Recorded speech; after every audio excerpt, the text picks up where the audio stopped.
Buenos días, bienvenido a esta nueva clase. Hoy hablaremos siempre de las emociones en una clase que tiene mucho que ver con la clase anterior. Entonces, seguimos conversando de inteligencia emocional, en particular de cómo se puedan manejar las propias emociones.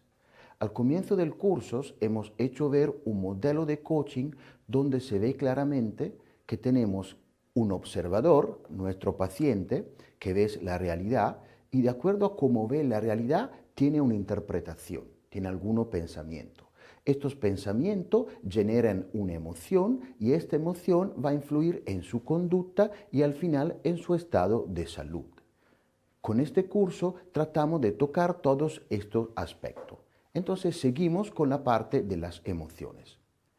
Cuando te relacionas con tus pacientes es muy importante considerar lo que se llama la empatía, entonces tener una conexión emocional con tu paciente. Normalmente te aconsejo de tratar a tu paciente como la manera que te gustaría que te traten a ti.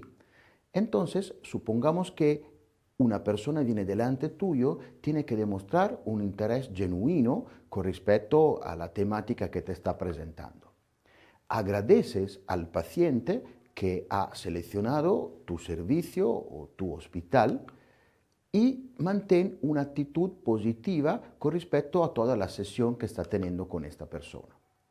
Lo que puede hacer para que sentir que el paciente se entienda muy bien atendido, puede utilizar su nombre, o sea, de vez en cuando puede llamar con nombre la persona y tu paciente.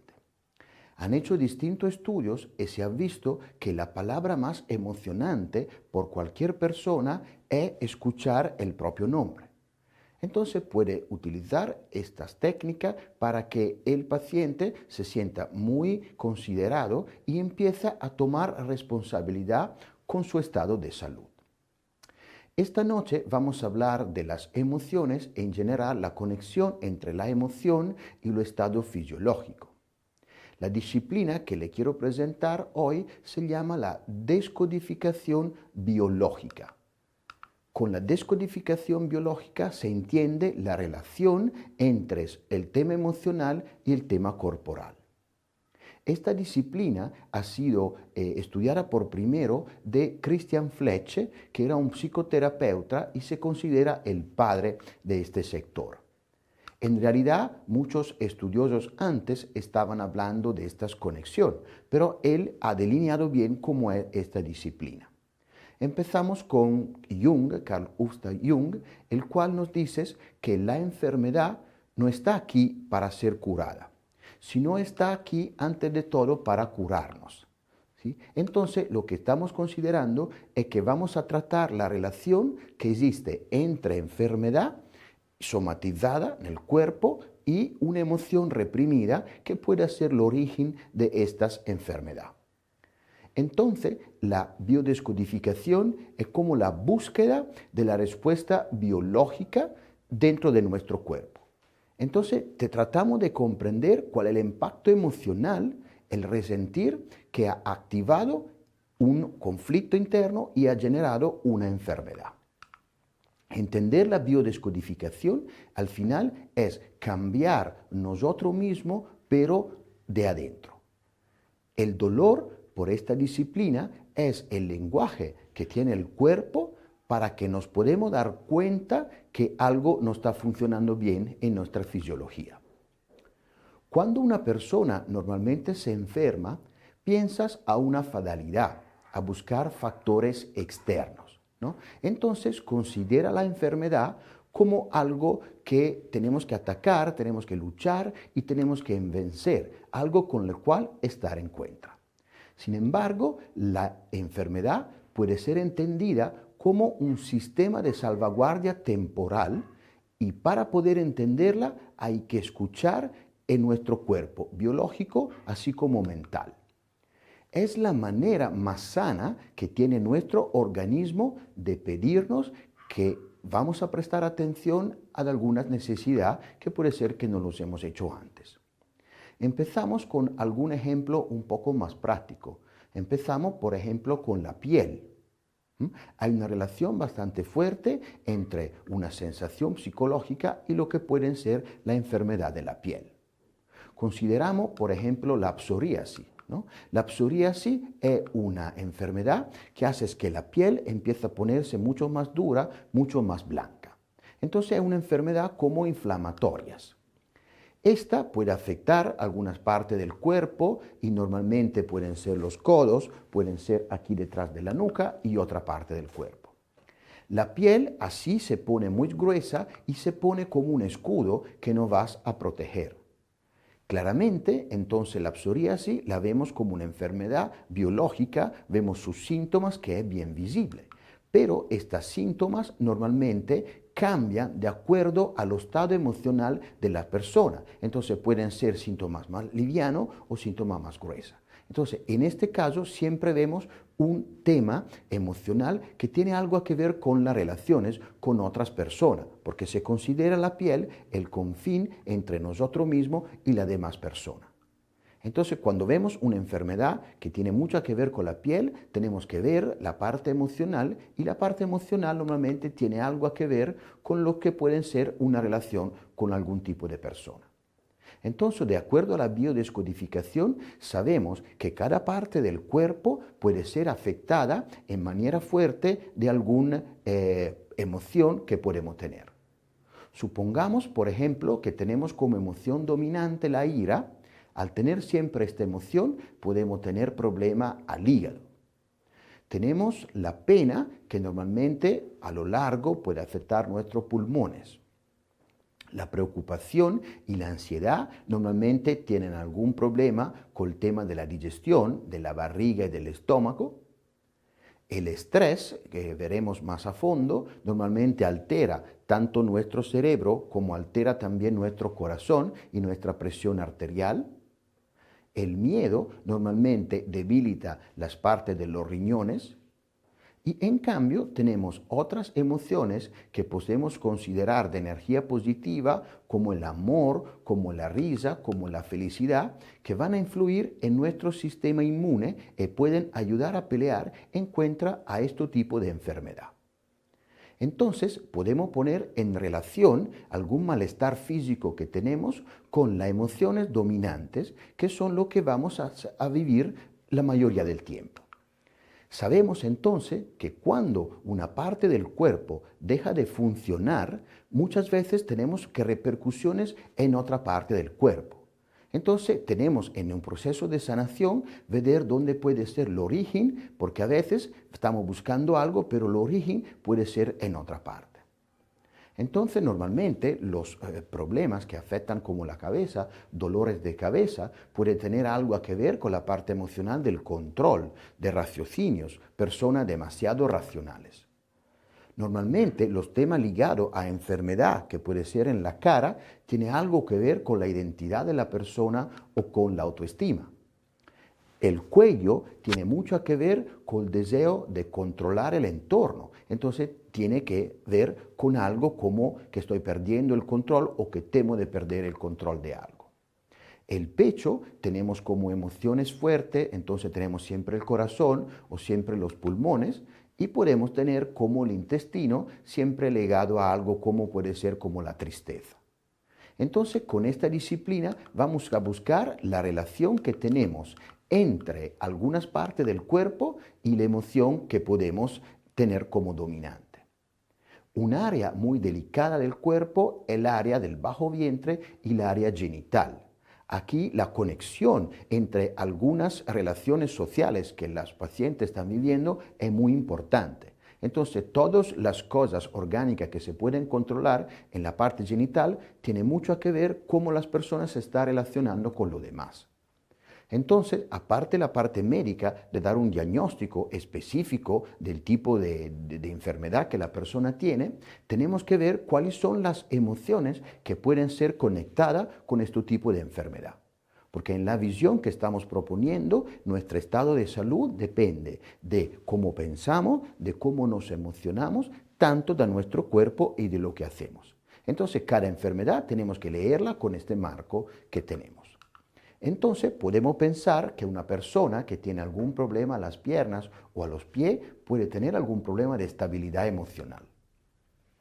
Ahora vamos a ver cuando las personas normalmente tienen alguna enfermedad, la causa principal siempre la vamos a dar al estrés. El estrés es la palabra que siempre viene más utilizada. Vamos a ver un poco de qué se trata específicamente cuando conversamos del estrés. Por estrés se entiende un conjunto de respuestas fisiológicas, bioquímicas, que se dan ante la aparición de un estímulo. Son similares normalmente independientemente de la causa o del estímulo externo. Deriva del griego stringere, que quiere decir provocar una tensión. Entonces, cuando estamos bajo estrés, estamos bajo una tensión. Y normalmente la parte que va en círculo son una risposta fisiológica que son normalmente hormona. Y la hormona del estrés se considera que es el cortisol. Entonces, cuando consideramos el estrés, es una respuesta adaptativa general que puede ser una reacción normal. Pero si esta reacción se prolonga en el tiempo, la vamos a tener mucho tiempo, así vamos a considerar lo que se llama distrés. Por distrés se entiende una respuesta ya patológica. Mientras el estrés puede ser un estado de activación que puede ser útil para hacer algunas cosas como huir o como pelear. Se considera, ad ejemplo, eustrés, lo estrés que es un estrés positivo, como lo que están viviendo los atletas antes de una lucha o una gara de natación. Entonces, todos los atletas tienen un estrés, tienen una tensión que lo prepara fisiológicamente y esto que se llama eustrés es algo positivo. Pero si nosotros vivimos en este estado de ánimo muy prolongado, al final se va a convertir en alguna enfermedad. Y normalmente son enfermedades que tienen que ver con la presión arterial, que tienen que ver con la respiración, porque este sistema, hemos visto mucho en el otro módulo emocional, son muy conectados. ¿Qué puede generar un estímulo estresante? Cada persona se puede estresar por motivo completamente distinto, pero al final la reacción fisiológica es bastante similar. Puede ser un estímulo físico o algo que estoy pensando, puede ser algo real, un peligro real, o puede también ser algo imaginario. Y puede ser venir de mí o del mundo que es alrededor. Cuando es moderado, este estrés lo puedo entonces considerar como positivo, pero cuando es muy prolongado, ahí sí que vamos a tener problemas. Entonces, cuando evaluamos los estrés, tenemos que considerar cuánto dura el estresor, entonces la gente que nos va a generar esta situación, y normalmente en el estrés bastante importante es cuánto puedo controlar la situación. Si yo no puedo controlar la situación que estoy viviendo, ahí el estrés va subiendo. Entonces la posibilidad de controlar la situación es bastante importante a la hora de evaluar el estrés. Lo que sí sabemos es que lo que más afectado son los pulmones, porque cuando yo me tengo que preparar a la acción, tengo que tomar más aire y tomar más sangre en la parte del cuerpo que tengo que mover. Un exceso de estrés entonces puede dar distintos síntomas y empezamos con ver los síntomas que son cognitivos. Pueden ser un poco una falta de atención y concentración o la persona se olvida a menudo de algo. Podemos tener como síntomas emocionales, como el deseo de llorar, un ánimo decaído, la persona muy irritable o una falta de interés general. También el estrés se puede manifestar con algo físico, como normalmente pueden ser dolor de cabeza, dolor al cuello, dolor a la espalda y una general sensación de cansancio. Y también los estrés inciden en factores comportamentales como en un consumo excesivo de comida, de cigarrillo, de bebida, de alcohol o en comportamientos antisocial o un mal humor generalizado. Entonces, cuando yo empiezo a sentir algunos de estos síntomas, es un momento que tengo que prestar atención porque estos síntomas se pueden convertir después de un cierto límite en enfermedad fisiológica que se pueden ver. Las personas que están muy sujetas a estrés son personas que tienen un trabajo delicado y un trabajo emocional como el trabajo del sector médico. Entonces se ha descubierto que un síndrome que se llama síndrome de burnout o del trabajador quemado, que tiene mucho que ver con el sector de la salud. ¿Por qué en particular con el sector de la salud? Porque yo puedo ser estresado por hacer un trabajo con la computadora y esto depende mucho de mí. Pero cuando yo estoy trabajando en un trabajo psicológico, emocional, el estrés es más fuerte porque lo que hago no depende solo de mi esfuerzo, sino también depende del esfuerzo de mi paciente, de otros colaboradores que tengo, entonces pierdo un poco el control de la situación.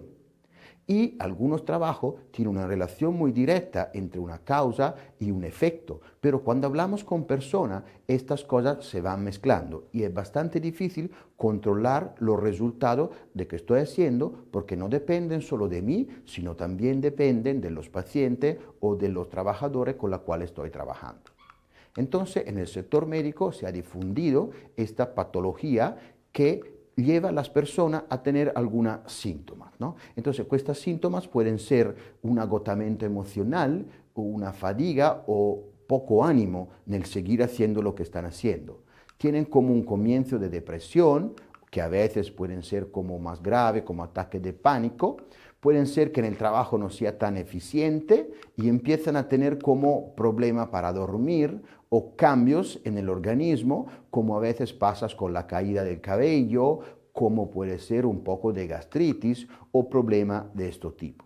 Entonces, cuando uno empieza a ver algunos síntomas de este tipo, esto sí es el momento de tener una ayuda psicológica, una ayuda o médico que pueda hacer que yo pueda salir de esta situación de agotamiento laboral.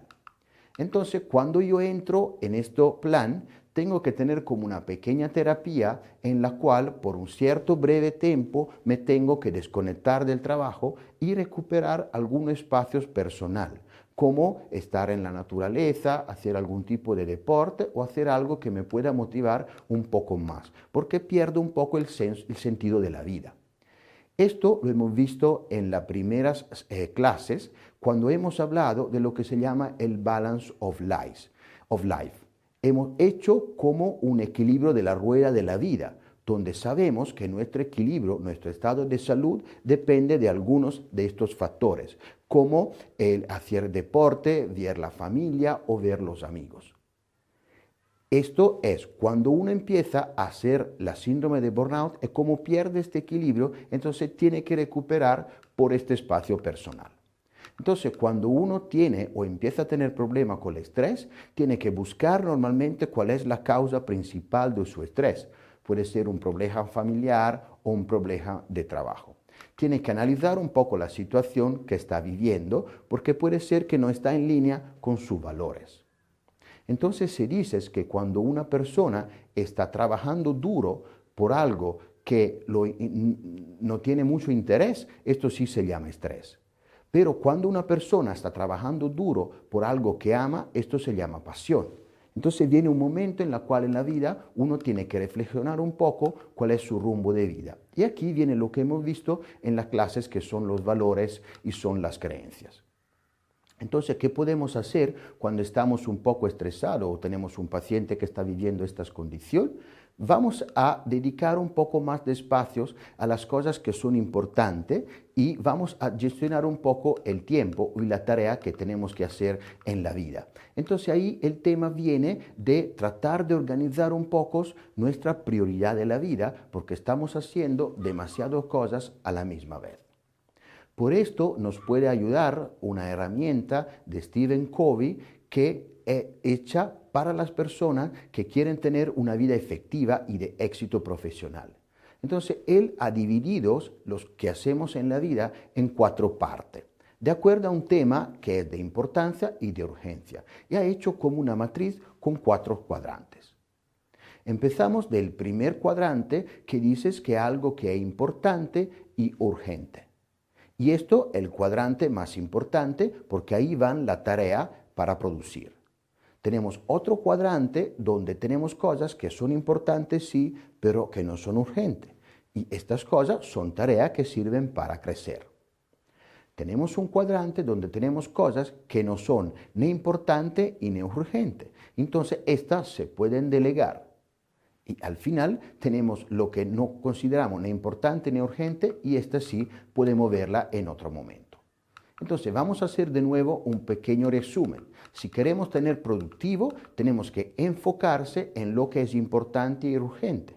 Entonces, así hacemos lo que se llama apagar incendio, porque muchas veces no hacemos las cosas antes bien, entonces siempre nos quedamos así. Entonces, estas son las primeras cosas que tenemos que hacer. Después tenemos que controlar otra situación que se están convirtiendo importante y dejar al final todas las cosas que sí no son tan importantes y se pueden delegar.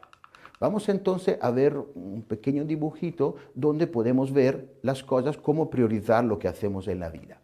Entonces vamos a darle de un lado las cosas que tienen más importancia y del otro lado las cosas que tienen menos urgencia.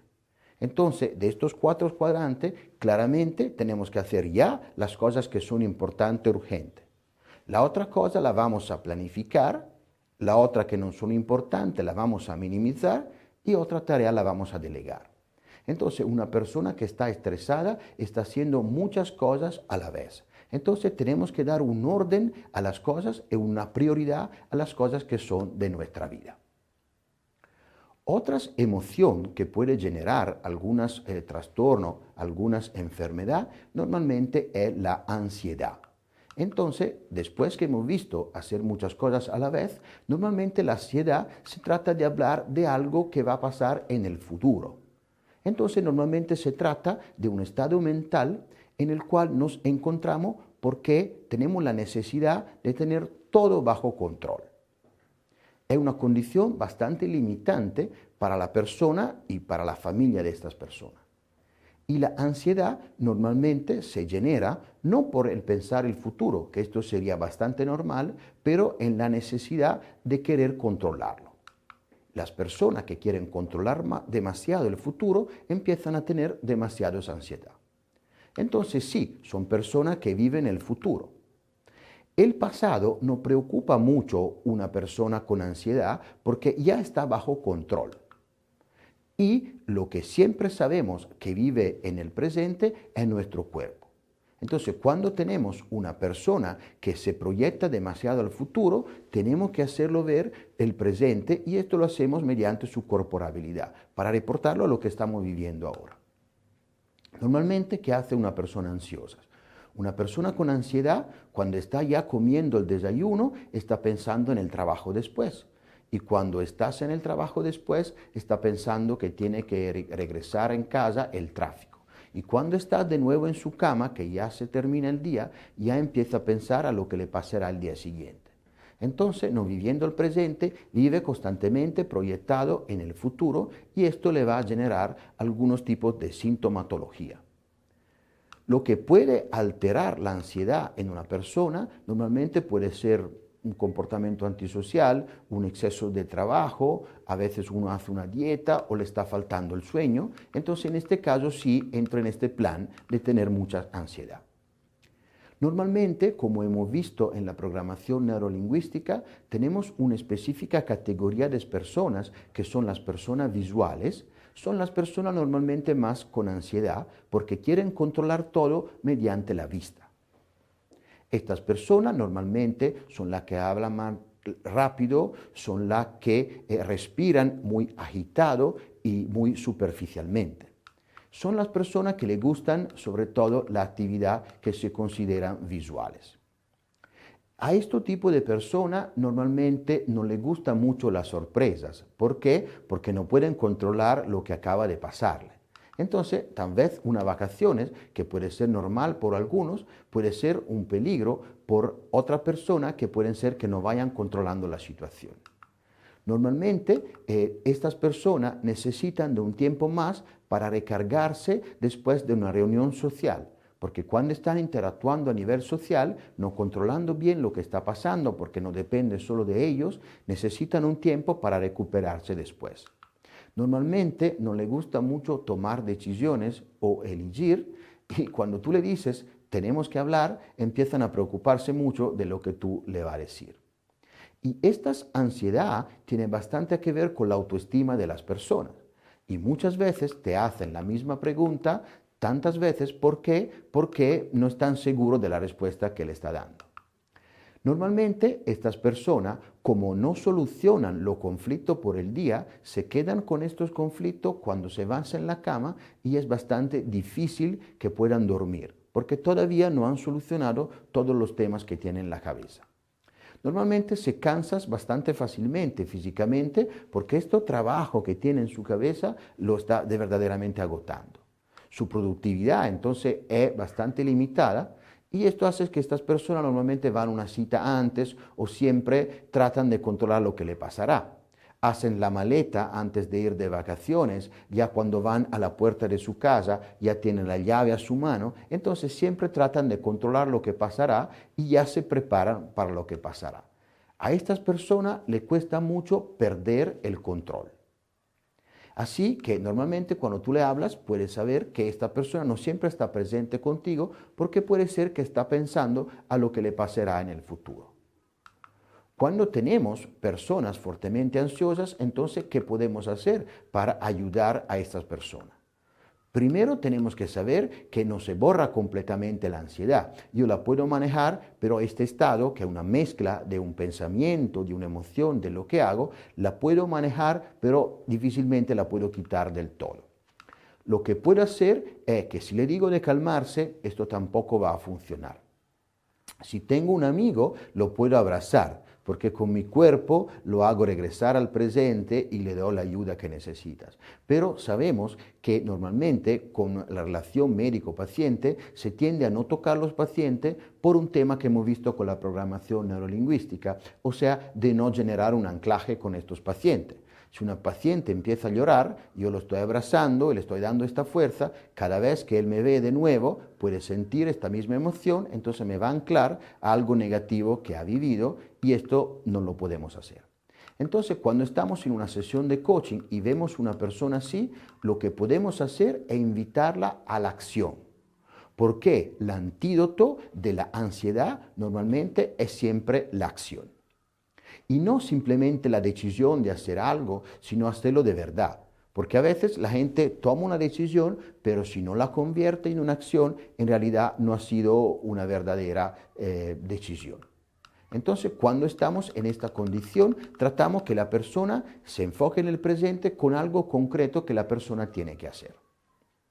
Como tipo de ansiedad, podemos tener también una ansiedad nocturna que hace que las personas siempre están en un estado de alerta y este estado de alerta hace que no pueden descansar bien.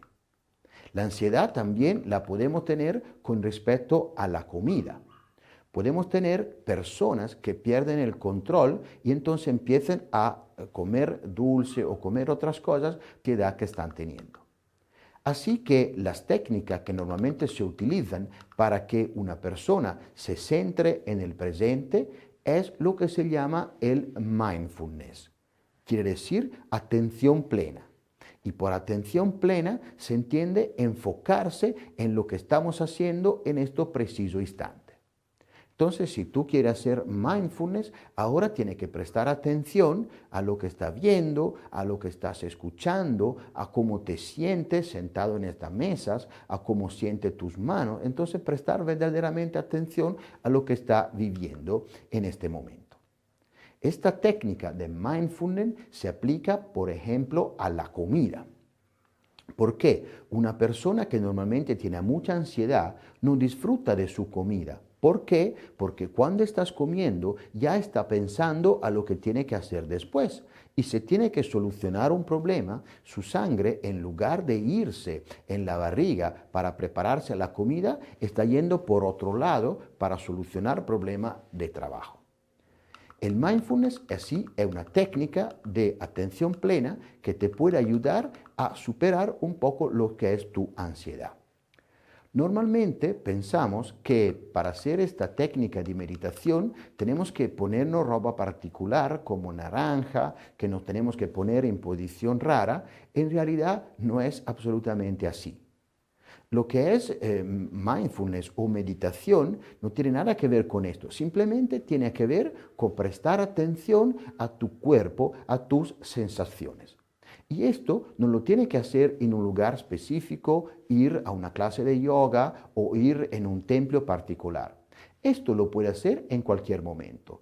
Donde estás, con quién estás, puede prestar atención a lo que te está pasando. Entonces no tiene que tener mucha preparación en esto. El mindfulness, entonces, es cómo prestar atención también a tu respiración.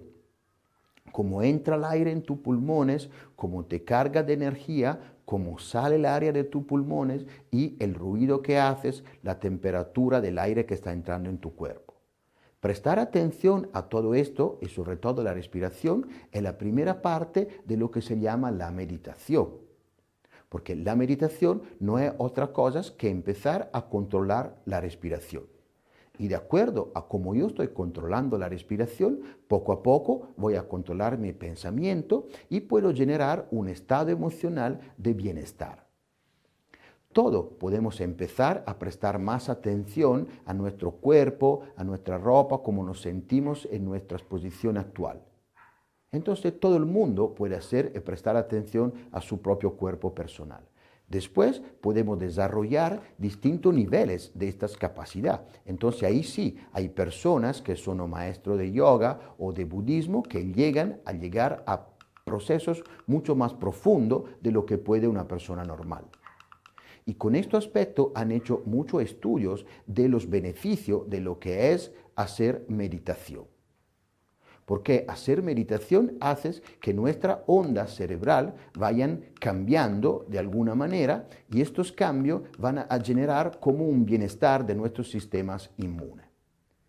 Así que si queremos en realidad controlar nuestro estado de relajación, de equilibrio que tenemos que controlar todos estos aspectos de cómo nos sentimos conectados con nosotros mismos. Y han demostrado que esto reduce el envejecimiento cerebral, posee efectos como son antidepresivos, mejora la concentración, combate la ansiedad. Y esta primera parte de la meditación se puede hacer con lo que se llaman también mantras. ¿Han escuchado estas palabras de mantras? En realidad, mantras quiere decir man, que viene de mente, y tra, que es una proyección. Entonces, ¿cómo es la proyección de nuestra mente y cómo son las vibraciones que tenemos? El mantra es un sonido, es como una vibración que viene en todo nuestro cuerpo y al conectarse con esta manera, con esta vibración, recuperamos un poco el equilibrio con nuestro cuerpo. Uno puede utilizar la técnica que quiere para sentirse mejor, para recuperar este equilibrio entre lo que se emocionas, lo que piensas y lo que haces. Hay distintas técnicas y de acuerdo a cómo uno se sintoniza con esta disciplina. Le hago un ejemplo, ahora lo que está bastante en voga a la moda es una disciplina hawaiana que se llama Ho'oponopono. La facilidad de esta técnica de prestar atención a las propias emociones está basada en 4 palabras. O sea, cuando una persona pronuncia estas 4 palabras, se pone en el estado de ánimo correcto. Cuando una persona trata de controlar su estado emocional, tiene por un poco tiempo olvidarse de su cerebro, de todas las explicaciones racionales. Tenemos que entrar en otra dimensión que nos conecta más con nuestra parte más íntima. Estas 4 palabras son muy simples y por esta teoría se ha muy difundido. Por ejemplo, la primera dice perdóname. El perdonar a uno mismo y a los demás te pone en un estado de ánimo de paz y tranquilidad. Otra palabra es lo siento. Por lo que está pasando, yo comunico mis emocionalidad. Al final, gracias. ¿Por qué? Porque gracias nos pone en un estado de gratitud con las cosas positivas que nos pasan en la vida. Y al final, te amo. O sea, expresar lo más positivo que tenemos. Es una técnica más simple porque tenemos simplemente 4 palabras, pero nos recuerda de decirla a lo largo del día para ponernos en el estado de ánimo correcto. Puede ser esta técnica o otra técnica. Lo importante es que uno recupere su relación consigo mismo. Esto es lo que se llama una visión holística de la salud. O sea, recuperar una conexión de todos los aspectos de nuestra vida, no simplemente la matriz enfermedad o salud, sino simplemente un equilibrio emocional.